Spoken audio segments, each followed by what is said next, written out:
Okay, we are live. So, Don, would you like to kick this off? Sure. Uh, okay. Do we need anything here? And it's got it. All you got to do is start talking. Well, let me introduce you first, Don. Don has been part of our group for more than 20 years in Oceanside, and well, when I talked to him, I just found his story to be so fascinating, and so now what we've got is a slide deck that could easily run a couple hours if we wanted to really have fun with it, but we'll keep it to about 40 minutes here. And Don has been, again, part of our group, and he's got a background with Las Vegas Airlines and Aviation, and he's got a great group of kids and interesting stories in themselves, very, very successful. So Don's history goes back to the Air Force. So Don, I'm going to turn it over to you and let you just start talking. Okay. Uh, Seeing as none of you know me because I'm a maintenance guy, so the perspective I'm giving you on the things we're talking about is the correct thing that took place. So, and I'm a Mustang. If the Navy guys would make sure the Air Force understands what a Mustang is. I went into the Air Force in 51, right? It's Korean War. So I ended up vet 3 wars. And I'm a maintenance guy. I went to OCS, maintenance school. Different from most of the maintenance officers is I snibbled my way into ops and was combat ready in the 101, and those airplanes went to Hey, Don. Yep. Yeah, let's you can see the slides, correct? Yeah, I can see them. So let's follow the slides here, and then so just kind of give us the coverage that you have here according to the slides, and then we'll make sure that we hit all of the highlights there. Okay. I retired from the Air Force in 73 with 23, and went into business with Las Vegas Airlines, which was the Cherokee 235, and started it, built it up to 31 airplanes, 65 people working there, offices in 14 countries. And I played baseball, and that's how I spent the Korean War, playing baseball and basketball with the base team. So I was a jock during the war, and got up to command pilot. Never had a left-handed landing until I was retired. I got 4,000 hours of fighter time. And then while I was in 101s in Bangor, Maine, I had a call to go to Washington for an interview, and it turned out that I ended up at the Area 51 for 3 years, followed by another 3+ years at Edwards on the YF-12 ESR-71, which was the third model. And I had all 4 sons in the business.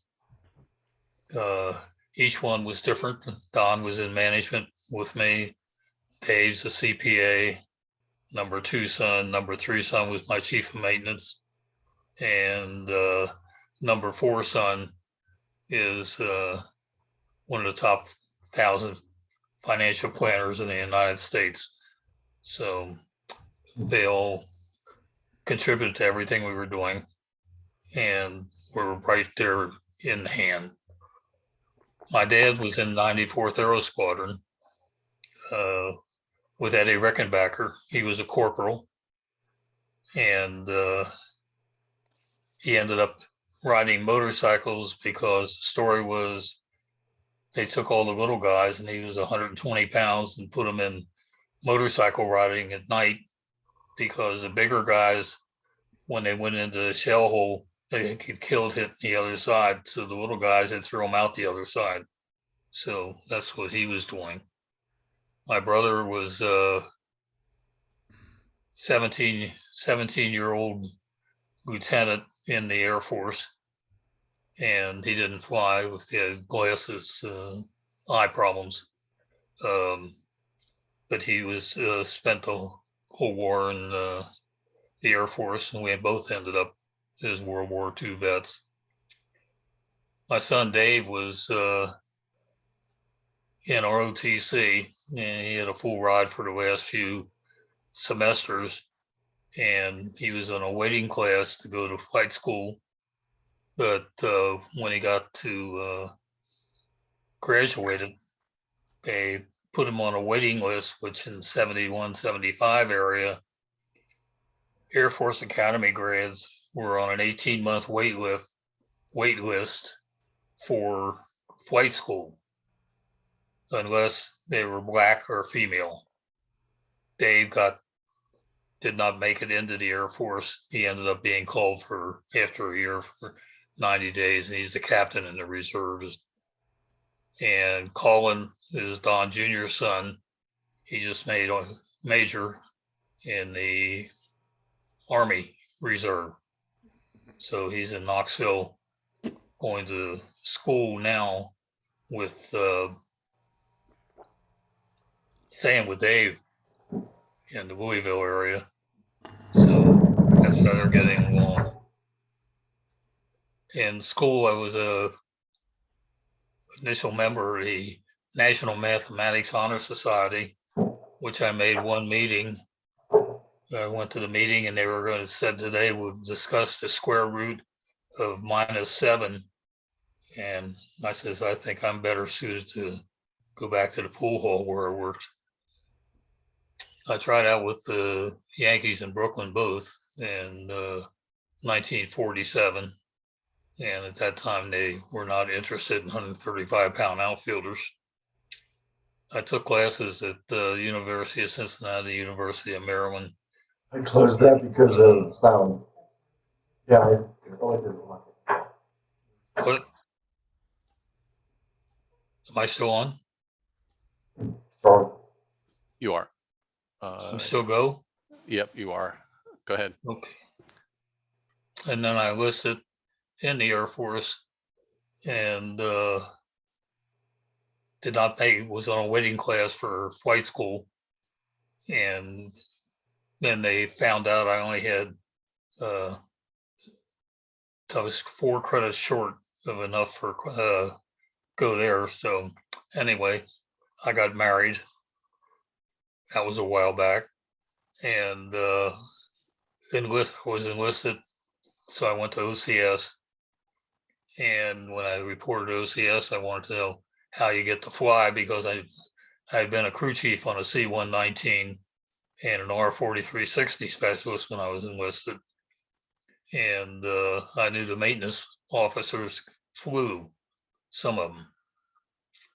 So I was qualified all the way up to when I retired as a maintenance type instructor pilot, combat ready, and never got around to getting a degree.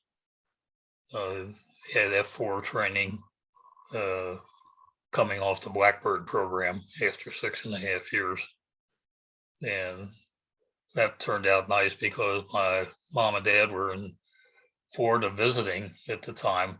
We took them to the banquet, and I made Top Gun in that. So they got to see that. I retired in 73 without a plan. And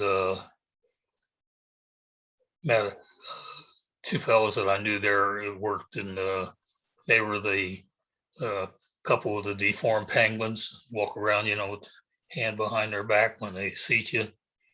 And they had a Cherokee 235, it belonged to Mel Torme. So they said, you got a license? And I said, yeah. So why don't we fly it and turn it into a business, which we did. And the thing with it is we had a 4-seat airplane, and every time I got two people, I was full because I couldn't find too many 3s running around at the time. So we went ahead and got a Cherokee 6 and went through all the paperwork, flight manuals and everything, and was certified in 6 weeks, took a flight check and was on the line. We had our first name we had was instead of Las Vegas Airlines, it was Las Vegas Air, which got an awful lot of air conditioning calls, but not many passengers for the Grand Canyon. So after we went from Cherokee to Cherokee 6, then we went to 402s. Scenic was operating those, and I thought they were the airplane, but they couldn't legally carry a load, the Grand Canyon. So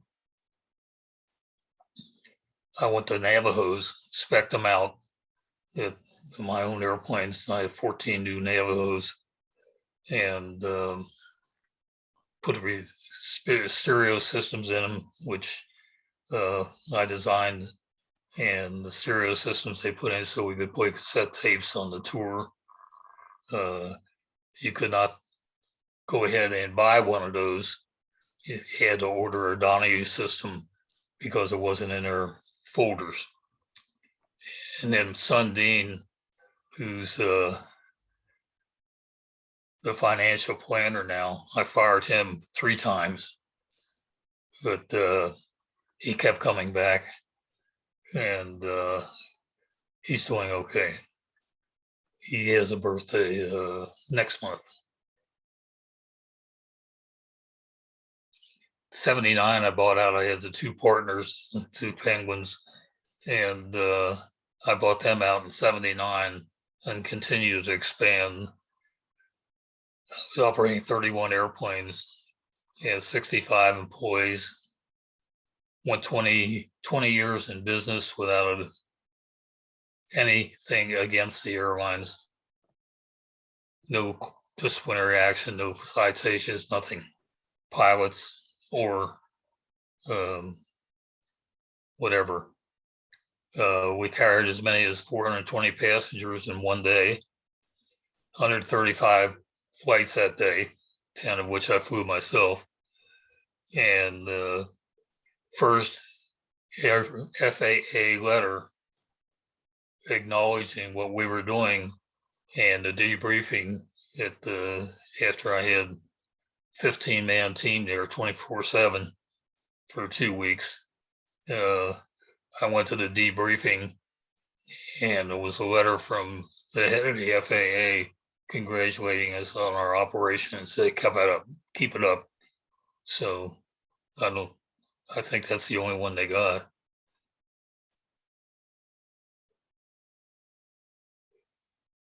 And this is Ann, who traveled with the Las Vegas Convention Center, and she would go to all these places. We went on promotions all around the whole world, and she would have her picture taken with each one of the particularly little Japanese, have her picture taken. And this one here was in Dublin when they asked me to stand with Ann so they could get their focus and color right for that, but they only took a couple pictures and then quit. I was trying to get longevity, whatever.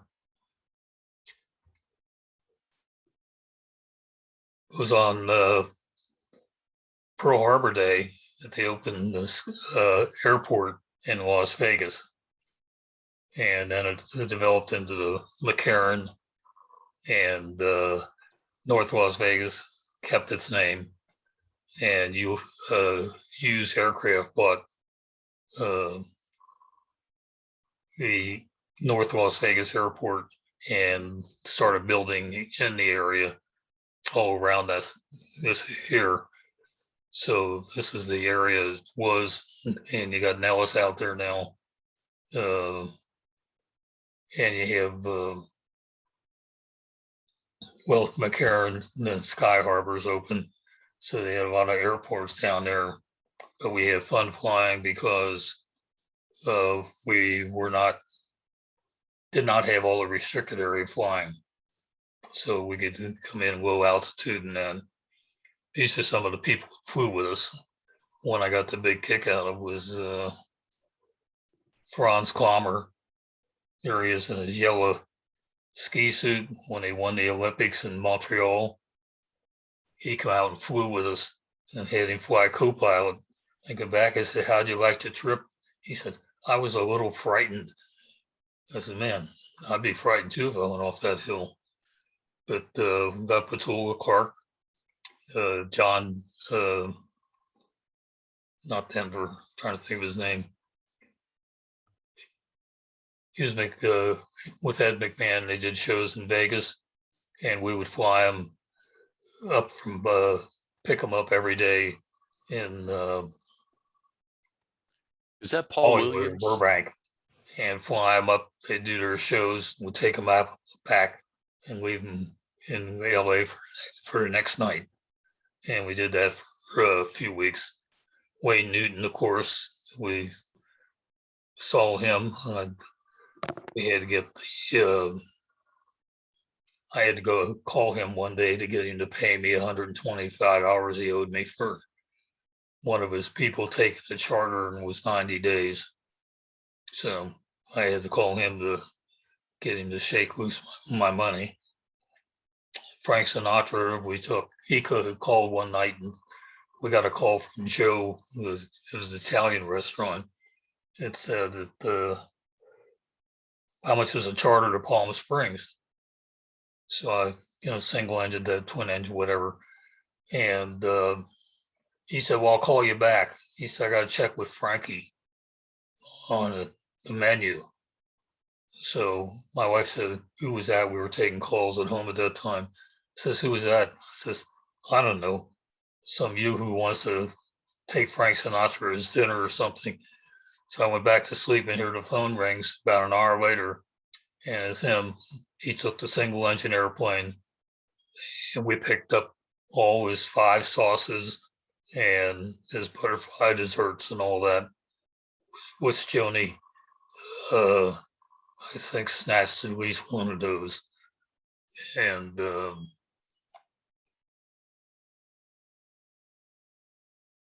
trying to think, still can't think of one name. And Petula Clark's family flew with us.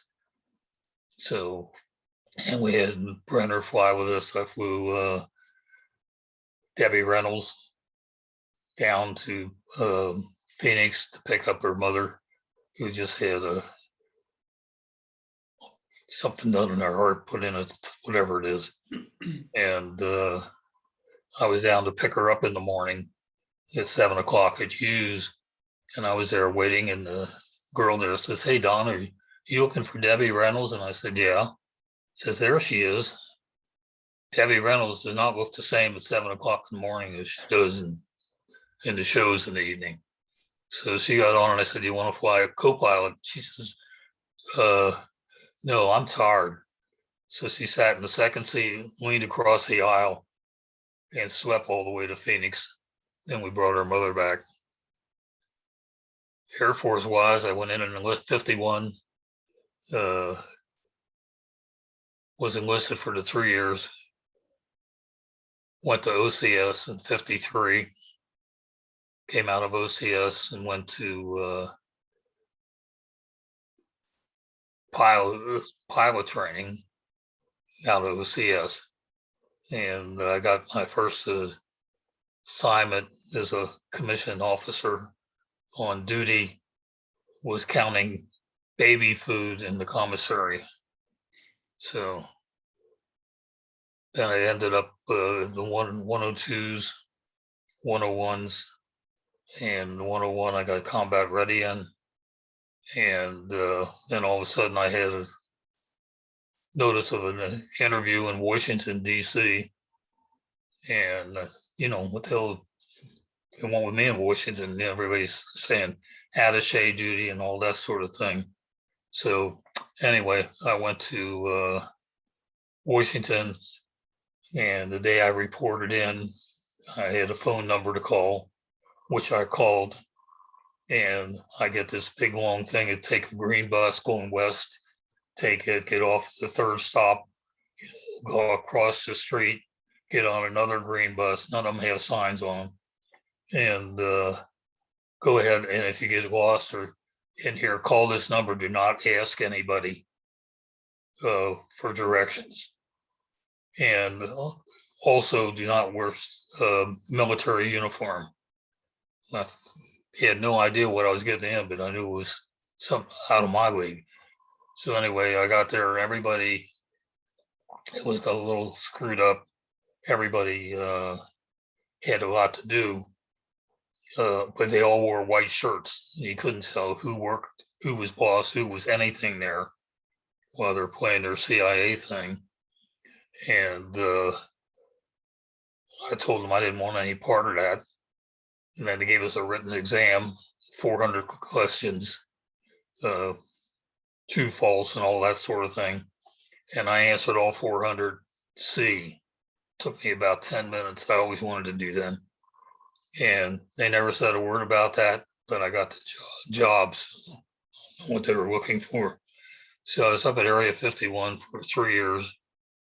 And I'm the last pilot left from the first flight of the Blackbird, which is, we're in anniversary week right now. The first official flight was loose shock, took it high speed and got it airborne, and then went ahead and landed back on the lake. So that was the official flight. That was on the 26th of April. On the 3rd, then it went down for adjustments and whatnot. Then on the 30th of April, they had the big flight, which we had Bill Parks flying the 104 on the right wing.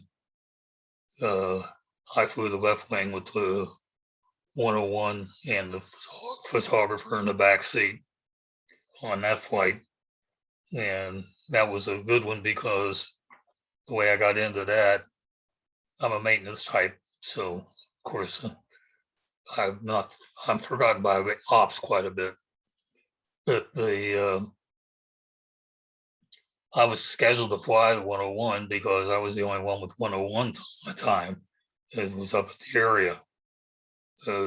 3 colonels just came back from getting 25 hours in the airplane. And then I was told that my boss, John Kelly, told me, you're not chasing tomorrow. I said, what's going on? And he says, Hops got involved, so they're going to put Ray Hop up. And at 10 o'clock that night, Kelly comes in and wakes me up and says, Don, you're chasing in the morning. I said, what happened? He says, Kelly Johnson said he wants the best qualified air pilot in that 101, which happened to be a maintenance officer, which I liked him. So I was on that program for 6.5 years. We made 27 moves, 23 moves in 23 years, including Japan, Korea, Hawaii, Germany. I was an instructor in German Air Force for 3 years. And Joni's a real sport. She raised 4 boys while I was out doing my thing. I flew, I ended up with 4,000 hours of stick time, no steering wheel. I never had a left-handed landing till I retired. And I flew the F4C DE and also the Iraqi 100, 101, 102, 104 was the highlight of my career. Jim Easton asked me if I want to fly the 104 out at Edwards. I said, sure. So he gave me the book, says, here, read the book and let me know when you're ready. So no cockpit time, no simulator time, no dual time, just got in it and went. So my first flight, it was a supersonic flight. And it was funny because I flew it, I was walking out the airplane. I said to Jim Easton, he said, you been to Mach 2? I said, no, 175 for the 101. He said, we'll go to Mach 2. I said, what's a good altitude? He says, 40,000, what's your CIT?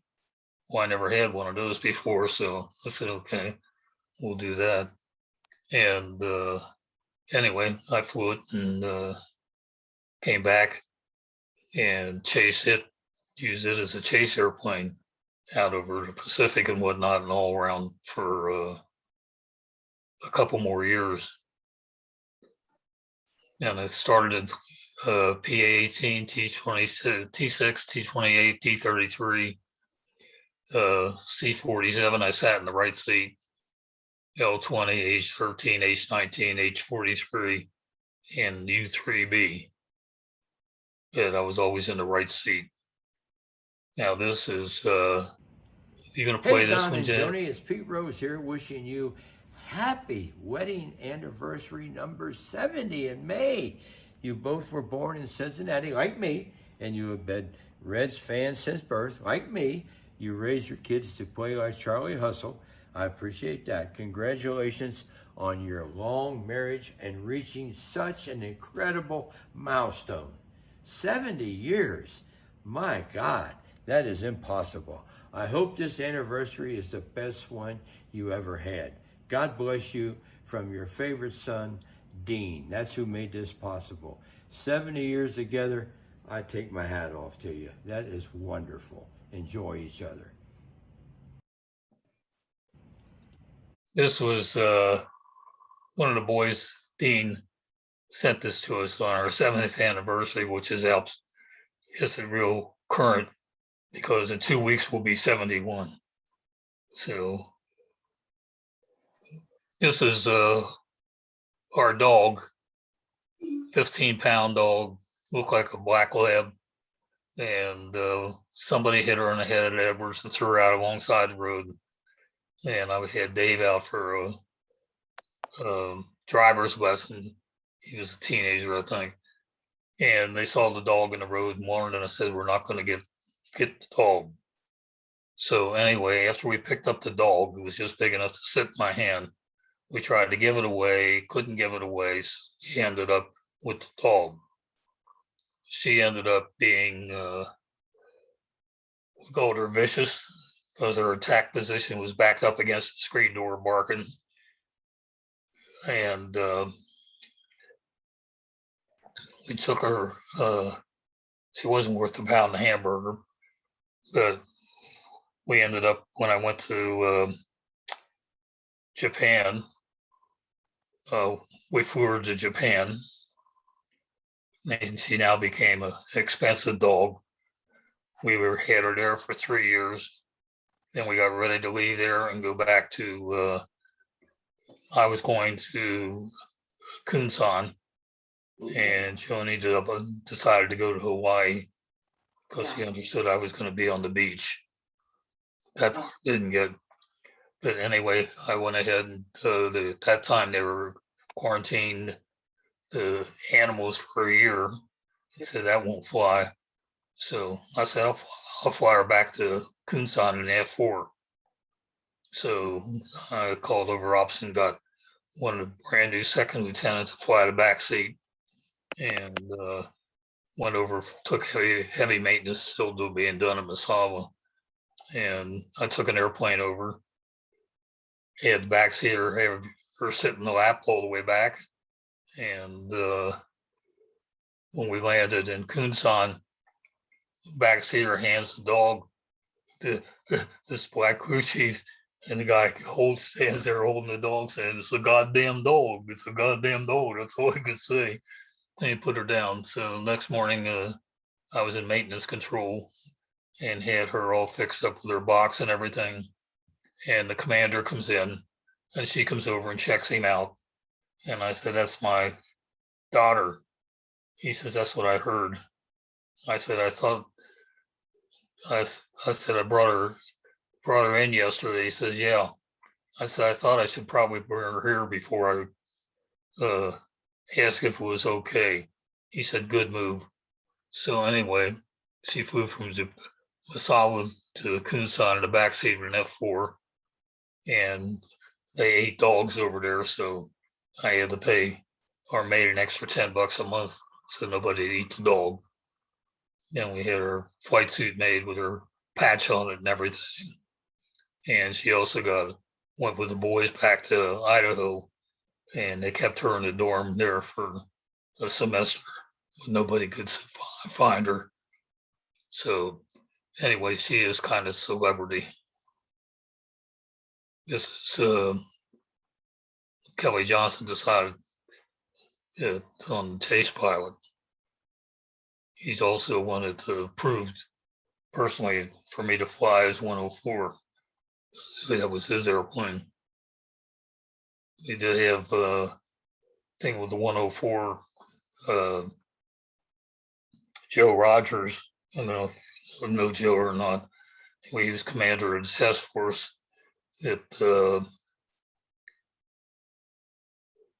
Edwards, and he was scheduled to fly. And I was chasing him in a 104, and Hey, Don. Systems Command pulled the 104 Hey, Don. for a special mission because Don. they didn't want another Blackbird pilot. So I told Joe I'll chase him in the T-Bird. And he says, "You can chase it in the T-Bird?" And I said, "Yeah." I've chased the damn thing for 6.5 years. I should be able to figure it out. So anyway, I chased him, got out over the lake, told him when the relief breaks, stayed with him up about 300 knots so I could get a check him, make sure he was clear.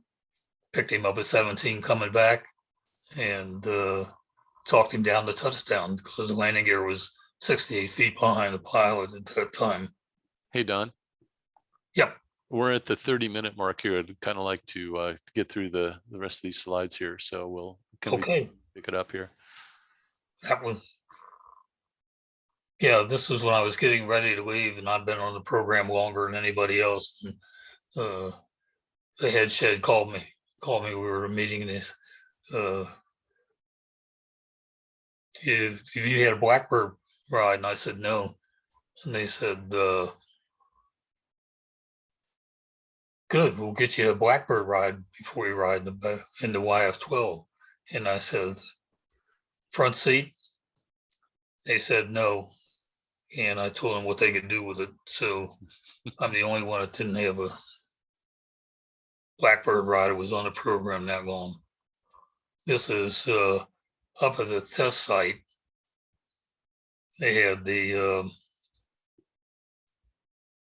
underground, the Yucca Mountain type thing. Harry Reid was sponsoring, and this was going on. We were on a tour up there, and at the thing there is how big the tunnel was. And that tunnel at that time, Harry Reid was going to get rid of it, not have anything to do with it. And they were building this, and it was like 4 or 5 miles back into the mountain. He had to ride the train to get back there. No. The reason I know that is because Harry Reid approached Don Jr. for sales for his outfit. This is at Nipa Lodge. It's in Taipei. That's a spider monkey that adopted me. So whenever she got in trouble, she always came over and sat in my lap. Anyway, that was one of her deals.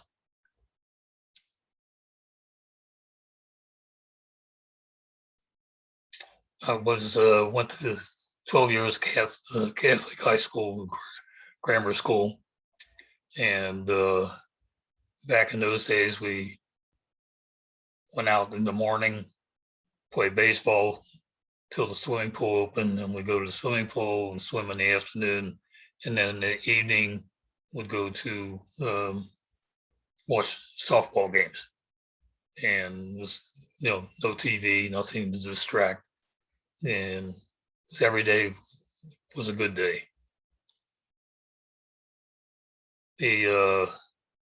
I liked airplanes forever, I guess. And I used to build the paper models with the rubber band motors. And then when I get them finished, I go up on the roof at night, light the tail, and launch them off the roof and watch them crash. So, and in 1937, there was the big flood in Cincinnati, and water was a problem. And I would had my wagon, and I get all the pots and pans the mom had, fill them up with water, walk a mile out to Norwood, get water, walk back, sell the water, go back. I could make 2 trips a day, bringing water in. I started delivering vegetables off a truck when I was 8 years old. I had to take a streetcar to meet the truck at 6:30 in the morning, and I'd work until 9 or 10 at night and get my $1.25. It was my pay for the day. So that part, the $1 went to buy the groceries, the vegetables for the week, and I got a quarter, which was good for a movie, a walking Sunday, a box of milk duds, and all that. And then my dad was active in everything going on at that time. He's a vice president of Bentley Post in Cincinnati. And I was certified air raid warden at 12 years old, through all their training, all their classes and everything. That's my mom, dad, and brother. Purcell High School, Roger Staubach went to Purcell. He was from Kentucky, but through magic, all of a sudden he lived in Cincinnati and could go to Purcell. So he played football there. And that's the house we used to live in.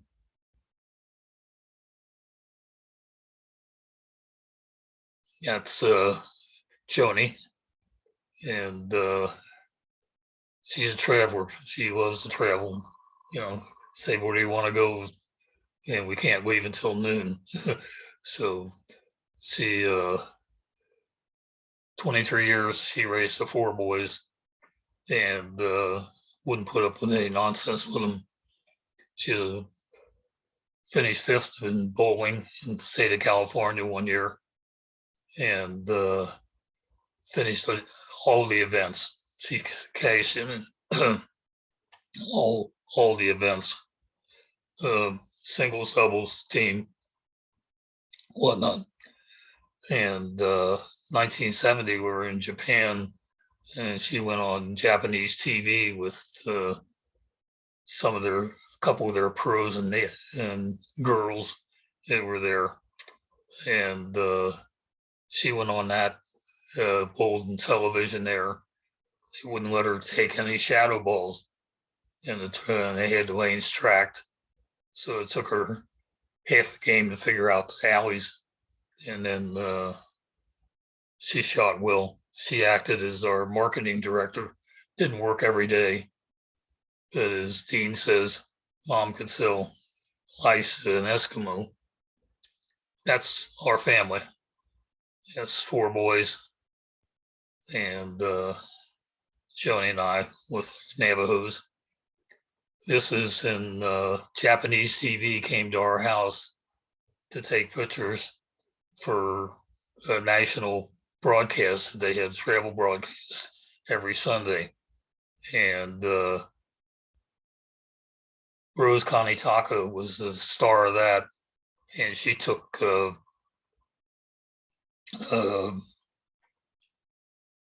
she brought her crew in, and they took pictures in our house. And when they showed the swimming pool, this was on Japanese national TV. Now they had like 2 million viewers or something. And they said, and this is Mr. Donohue's swimming pool. All the Americans have swimming pools. Not quite right. But anyway, that's the boys.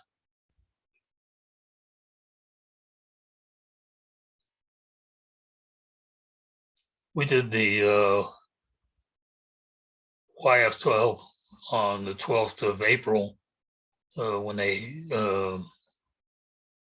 in 12, and that's when they first opened up the YF program, started declassifying some things like that, and had it at the testing museum. And I put together a sign there. So salute to the Skunk Works, salute to Blue Suit Maintenance. When we set the world speed and altitude records, we got 7 records with the Blue Suit airplane, and the Lockheed airplane got 1. So that's a salute to Blue Suit Maintenance. And we put that team together. It was the most complete team ever on the Blackbird, because we had the first man to fly Mach 3, first one to shoot a missile, all the records that we set on it. In fact, one of them was the our first shoot was at 80,000 foot look down with a direct hit on the Q2. Dave was doing traffic in the mornings after he got his license in a 300 horse Lance. Then we had to downgrade him to a Cessna 150 so he could talk on the radio. And he's the one who discovered the MGM fire. He was working as a waiter, and he got called to come out and fly for the Hilton fire. These are in 80 and 81. And it's Dave getting his bars pinned on. That's our hangar up there. And this is George Bush at Grand Canyon, and I thought he had very good color choices. So this is when it used to be cold. Bangor, Maine. The day I left there was the 1st of February, and it was minus 12, which I didn't miss when I went to the ranch. This is the 3rd TAC Fighter Wing. I was Chief of TAC Ops and Training. Suggested we do this at the briefing in the morning. We were going to take the whole wing and move it to Kunsan, and did an air refueling and route and all that. So I suggested we do this with the 16 and the other planes. And we talked about it, decided where we were going to go, took off, refuel, went this, and let's go by Osan and let them see this. So we got in formation, flew by Osan. He said, "Well, you guys really look sharp. How long did you practice that?" And said, "Oh, about 15 minutes now." So anyway, that was the article that went with it. That was the 475th transferring to Kunsan. I was Chief of TAC Ops and Training. Easy to Faces, Area 51. Our one granddaughter called and said, "We just went to the museum and we saw you and Granny." I said, "You did? We didn't even know this was here, so we had to go down and look at it." So there's Joni there with the hat on. This is playing basketball against Fort Knox. And this is before I found out white men can't jump. So this is my garage. These old things hanging on the wall that I have. And there's my dog pictures on that. And then maintenance, I was Chief of Maintenance at right back when I retired. And I was Director of Ops and Training. here for the 475th. And so don't forget, this is in addition to being primary duty as a maintenance officer. Thank you for that, Don. This is amazing. I'll open it up to questions now. This is very cool.